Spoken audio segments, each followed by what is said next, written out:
और दोस्तों स्वागत है आपका अपनी YouTube channel Veeru Dwivedi education hub पर। उम्मीद करता हूं कि आप बेहतर होंगे, आपका परिवार बेहद उम्दा खुशहाल होगा डियर। आज हम बात करेंगे एक ऐसे प्रैक्टिस सेट की जो कि पर्यावरण अध्ययन से रिलेट करता है।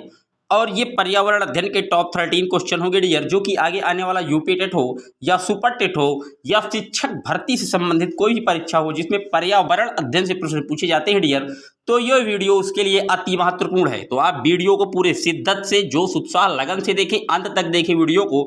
अगर वीडियो आपको अच्छा लग रहा है तो वीडियो को लाइक और शेयर करना ना भूलें, और जितने भी लोग पहली बार चैनल पर विजिट कर रहे हैं चैनल को सब्सक्राइब करें डियर। तो आइए शुरू करते हैं। पहला प्रश्न कह रहा है, भारत का राष्ट्रीय पशु क्या है? क्या हाथी है, शेर है, बाघ है, मोर है? तो जो राष्ट्रीय पशु है डियर वो बाघ है। सी ऑप्शन एकदम सही है। बाघ का जो वैज्ञानिक नाम है उसे हम पैंथर टिग्रिस के नाम से भी जानते हैं। पैंथर टिग्रिस, याद रखिएगा। बाघ भारत का राष्ट्रीय पशु है डियर। चलते हैं अपने अगले प्रश्न की ओर। सागरीय खरपतवार किसका महत्वपूर्ण स्रोत है? तो सागरीय खरपतवार जो महत्वपूर्ण स्रोत है डियर वो है किसका? आयोडीन का। C option. क्योंकि सागरीय खरपतवार में क्या होता है? लवणीय मात्रा होती है, यानी कि नमक की मात्रा होती है। और नमक किससे मिलता है? तो आप कहेंगे आयोडीन से, यानी कि NaCl से। इसलिए सी ऑप्शन एकदम करेक्ट है। चलते हैं अपने अगले प्रश्न की ओर। भारत में प्रोजेक्ट टाइगर कार्यक्रम किस वर्ष आरंभ किया गया था? तो जो प्रोजेक्ट टाइगर है डियर इसकी जो शुरुआत हुई थी वो 1973 से हुई थी। डी ऑप्शन एकदम सही है। अब बात आई है प्रोजेक्ट की, टाइगर की, तो बता दें वर्तमान में सबसे ज्यादा टाइगर अगर किसी प्रदेश में है तो वो मध्य प्रदेश में है। 526 टाइगर वर्तमान में मध्य प्रदेश में है, इसीलिए मध्य प्रदेश को टाइगर स्टेट के नाम से जाना जाता है। दूसरे नंबर पर कर्नाटक है 524 टाइगरों के साथ दूसरे स्थान पर बना हुआ है। 526 मध्य प्रदेश, 524 आपके कर्नाटक में, और तीसरे पायदान पर जो खड़ा है वो राज्य है उत्तराखंड डियर। तो नोट डाउन रखिएगा। टॉप 3 टाइगर स्टेट, पहला MP, दूसरा कर्नाटक और तीसरा उत्तराखंड डियर। बात करते हैं अपने अगले प्रश्न की। निम्नलिखित में से किस वर्ग में प्रोटीन की प्रचुरता है? दूध, आम, गाजर में, अंडा, मटर, मछली में, सोयाबीन, चना, मक्का में, या तेज दही, मांस में? तो प्रोटीन की जब प्रचुरता की बात आए तो आप नोट कर लीजिएगा, प्रोटीन सबसे ज्यादा सोयाबीन में पाया जाता है। सोयाबीन के बाद मूंगफली में पाया जाता है डियर। तो एक ऑप्शन में आपको सोयाबीन लिखा हुआ है, आप उसी को मार दीजिए आंख बंद करके। सोयाबीन, चना, मक्का, प्रोटीन की प्रचुर मात्रा सोयाबीन में पाई जाती है। और सोयाबीन का सबसे ज्यादा उत्पादन मध्य प्रदेश में होता है, इसीलिए मध्य प्रदेश को हम लोग सोया प्रदेश के नाम से भी जानते हैं डियर। चलते हैं अपने अगले प्रश्न की ओर। एक नक्षत्र का रंग निर्भर करता है सूर्य की दूरी पर, त्रिज्या पर, डेंसिटी पर, या पृष्ठीय तापमान पर? तो जो नक्षत्र का रंग होता है डियर वो पृष्ठीय तापमान पर निर्भर करता है। डी ऑप्शन एकदम करेक्ट है। बात करते हैं अपने अगले प्रश्न की। वनों के महत्व का क्या कारण है? Green gold, green island, green house, green silver? तो जो वनों के महत्व का कारण है डियर वो है ग्रीन गोल्ड। ए ऑप्शन एकदम करेक्ट है। बात करते हैं अपने अगले प्रश्न की। पृथ्वी का अपमार्जक कौन है? जीवाणु, कवक, मृदा और जल, पशु या पक्षी? तो जो पृथ्वी का अपमार्जक है डियर उसे हम जीवाणु या कवक के नाम से जानते हैं। ए ऑप्शन एकदम करेक्ट है। बात करते हैं अपने अगले प्रश्न की। कथक किस क्षेत्र का शास्त्रीय नृत्य है? क्या भारत का है, केरल का है, आंध्र प्रदेश या तमिलनाडु का? तो जो कथक है डियर वो उत्तर भारत का है। ए ऑप्शन एकदम करेक्ट है, भारत, कथक। बात करते हैं अपने अगले प्रश्न की। निम्नलिखित में से रबी की फसल कौन सी है? तो रबी यानी कि चना दिख रहा है आपको, सीधे मार दीजिए रबी। बी ऑप्शन एकदम सही है। चलते हैं अपने अगले प्रश्न की ओर। पोलियो का कारण क्या है? तो पोलियो जो होता है डियर ये एक विषाणु जनित रोग है। बी ऑप्शन एकदम सही है। पोलियो क्या करता है? ये तंत्रिका तंत्र को इफेक्टेड कर देता है, नर्वस सिस्टम को प्रभावित कर देता है डियर। और जो इसके टीकाकरण की खोज की थी वो जॉन सोल्क ने की थी। ये आप नोट डाउन कर लीजिएगा। इसी सोल्क के द्वारा जो है पोलियो का टीका बनाया गया था। और पोलियो के टीकाकरण की शुरुआत 1993 से स्टार्ट हुई थी भारत में। और 1993 से आज तक पोलियो का अभी पूर्ण रूप से उन्मूलन नहीं हो पाया है डियर। और ये पोलियो का टीकाकरण आज भी कार्यरत है, नोट डाउन कर लीजिएगा। चलते हैं अपने अगले प्रश्न की ओर। पर्यावरण दिवस किस दिन मनाया जाता है? तो आपको पता है विश्व पर्यावरण दिवस 5 जून को मनाया जाता है। अब पर्यावरण दिवस मनाए जाने की जो शुरुआत हुई थी डियर ये स्टॉकहोम सम्मेलन 1972 की देन है। और जो पहला पर्यावरण दिवस था डियर ये मनाया गया था 1973 में। स्टॉकहोम सम्मेलन की देन है डियर। बात करते हैं अपने अगले प्रश्न की। पौधों में प्रकाश संश्लेषण की क्रिया किस रंग में सबसे अधिक होती है? तो प्रकाश संश्लेषण की क्रिया में पौधे का कौन सा भाग सबसे ज्यादा महत्वपूर्ण होता है, भाग लेता है? तो जो पौधे की हरी पत्तियां होती हैं डियर, वही प्रकाश संश्लेषण में भाग लेती हैं और अपने पौधे के लिए भोजन का निर्माण करती हैं। तो जो हरी पत्तियां होती हैं यानी कि हरा रंग जो है प्रकाश संश्लेषण में सबसे अधिक भूमिका निभाता है। डी ऑप्शन एकदम सही है। बात करते हैं अपने अगले प्रश्न की। भिंडी में पाया जाता है फास्फोरस, विटामिन सी या विटामिन ए या उपरोक्त सभी? तो जो विटामिन है डियर, ये ए सी तो पाया ही जाता है भिंडी में, साथ ही साथ फास्फोरस भी पाया जाता है, यानी कि डी ऑप्शन एकदम करेक्ट है। बात करते हैं अपने अगले प्रश्न की। भारत में फलों के अंतर्गत सर्वाधिक क्षेत्र किसका है? यानी कि पूछ रहा है भारत में सबसे ज्यादा किस फल का उत्पादन होता है? क्या नींबू का, अमरूद का, आम का, पपीते का? तो जो भारत में फलों का उत्पादन है डियर, वो आम का सबसे ज्यादा है। सी ऑप्शन एकदम सही है। बात आई है आम की, तो बता दें कि आम का उत्पादन सबसे ज्यादा उत्तर प्रदेश ही करता है डियर, इसमें कोई शक नहीं। लेकिन अगर सबसे महंगे आम की बात की जाए तो सबसे जो महंगा आम है उसका नाम नूरजहां है डियर, नोट डाउन कर लीजिएगा, नूरजहां आम, जिसकी कीमत 1200 रुपए एक आम की है डियर। बात करते हैं अपने अगले प्रश्न की। पर्यावरण को बचाने के लिए चिपको आंदोलन का संबंध किस राज्य से है? उत्तर प्रदेश, झारखंड, छत्तीसगढ़, उत्तराखंड?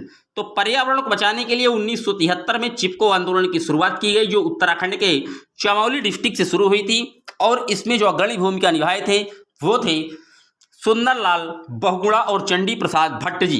तो डी ऑप्शन एकदम सही है। भी हाल ही में सुंदरलाल बहुगुणा जी का निधन हो गया है, जिन्हें हम वृक्ष मित्र के नाम से भी जानते थे डियर। तो डी ऑप्शन एकदम याद रखिएगा। बात करते हैं अपने अगले प्रश्न की। निम्न में से जैविक घटक कौन सा है? क्या पादप है, मृदा है, वायु है, जल है? तो जैविक का मतलब जिसमें जीवन हो वही जैविक होता है, और अजैविक का मतलब जिसमें जीवन ना हो। तो यहाँ जैविक लिखा है यानी कि जीवन है उसमें, तो वृक्षों में जीवन होता है। पादप बिल्कुल सही है, जैविक घटक पादप होता है ए ऑप्शन में। चलते हैं अपने अगले प्रश्न की ओर। कौन सा रासायनिक उर्वरक का उदाहरण नहीं है? Urea, potash, phosphate, compost? तो रासायनिक उर्वरक कंपोस्ट नहीं है, बल्कि ये गोबर से निर्मित एक जो है कंपोस्ट खाद है डियर, जो कि पशुओं के मल से निर्मित की जाती है। बात करते हैं अपने अगले प्रश्न की। हमारे पर्यावरण में किस गैस का सबसे अधिक सांद्रण है? मतलब कौन सी गैस हमारे वायुमंडल में सबसे ज्यादा विद्यमान है? तो नाइट्रोजन सबसे ज्यादा विद्यमान है, लगभग 78% पर अकेले नाइट्रोजन का कब्जा है डियर। ऑक्सीजन लगभग 21%, कार्बन डाइऑक्साइड 0.03% और हाइड्रोजन 0.1% विद्यमान है डियर, नोट डाउन कर लीजिएगा। चलते हैं अपने अगले प्रश्न की ओर। निम्नलिखित में से कौन अम्ल वर्षा का बृहद प्रदूषक है? बड़ा कारण जो है अम्ल वर्षा का है, क्या सल्फर डाइऑक्साइड, कार्बन मोनोडाइऑक्साइड या कार्बन डाइऑक्साइड या हाइड्रोजन पेरोक्साइड? तो जो अम्ल वर्षा का बृहद प्रदूषक है यार, वो है सल्फर डाइऑक्साइड या SO2। SO2 जो है ये अम्ल वर्षा का सबसे बड़ा प्रदूषक है। बात आई है अम्ल वर्षा की, तो बता दें अम्ल वर्षा सबसे पहले कहाँ हुई थी? तो स्वीडन में हुई थी। कब हुई थी? 1972 में। लेकिन अगर पूछ ले कि सबसे ज्यादा अम्ल वर्षा होती कहाँ है, तो आप मारिएगा नॉर्वे। अगर पूछ ले भारत में सबसे पहले अम्ल वर्षा कहाँ हुई थी, तो आप याद रखिएगा वित्त नगरी मुंबई में। मुंबई में सबसे पहले भारत में अम्ल वर्षा हुई थी डियर। चलते हैं अपने अगले प्रश्न की ओर। एनसीटीई का उद्देश्य क्या है? पहले बात कर लेते हैं एनसीटीई का। तो एनसीटीई की जो स्थापना हुई थी डियर, वो 1961 में हुई थी। इसका हेडक्वार्टर दिल्ली में है। बता दें इसके जो उद्देश्य हैं वो है विद्यालय में शिक्षा का स्तर बनाए रखना डियर। बी ऑप्शन एकदम सही है। बात करते हैं अपने अगले प्रश्न की। हमारे देश में वन महोत्सव दिवस कब मनाया जाता है? तो जो वन महोत्सव दिवस है डियर, वो 1 जुलाई से 7 जुलाई तक मनाया जाता है। जुलाई का प्रथम सप्ताह जो है वो वन महोत्सव दिवस कहलाता है। बी ऑप्शन एकदम करेक्ट है। बात करते हैं अपने अगले प्रश्न की। जल जनित रोग कौन सा है? अतिसार, छोटी माता, रक्तअल्पता या मस्तिष्क ज्वर? तो जो जल जनित रोग है डियर, ये अतिसार को कहते हैं। ए ऑप्शन एकदम सही है। अतिसार, इसे हम पेचिस भी कहते हैं, ये एल्टमीबा हिस्टोलिटिका के कारण होता है डियर, और ये जल जनित रोग कहलाता है। ए ऑप्शन एकदम करेक्ट है। बात करते हैं अपने अगले प्रश्न की। वायु प्रदूषण का कारण क्या है? कीटनाशक, सीवेज, धुआं या ध्वनि विस्तारक? तो जो वायु प्रदूषण का मेन रीजन है डियर, वो धुआं है। सी ऑप्शन एकदम सही है। धुआं जो है वायु प्रदूषण का एक मेन रीजन है। बात करते हैं अगले प्रश्न की। निम्न में लिखित में से किससे कुनाइन नामक दवा प्राप्त की जाती है? तो कुनाइन जो है ये मलेरिया की दवा है डियर, और ये सिनकोना नामक प्लांट से प्राप्त की जाती है। तो बी ऑप्शन एकदम सही है। सिनकोना नामक प्लांट से कुनाइन नाम की दवा बनाई जाती है, जो मलेरिया के उपचार में कार्य करती है। बात करते हैं अपने अगले प्रश्न की।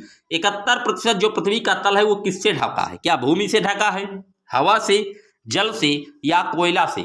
तो 71% जो भूभाग है पृथ्वी का वो जल से घिरा हुआ है। जल से ढका है। जल का जो रासायनिक सूत्र है H2O होता है डियर, और जल का pH मान 7 होता है, ये भी आप नोट कर लीजिएगा। बात करते हैं अपने अगले प्रश्न की। विश्व में जल संकट का प्रमुख कारण क्या है? नगरीकरण, औद्योगिकरण, विश्व में तापमान में वृद्धि या अम्लीय वर्षा?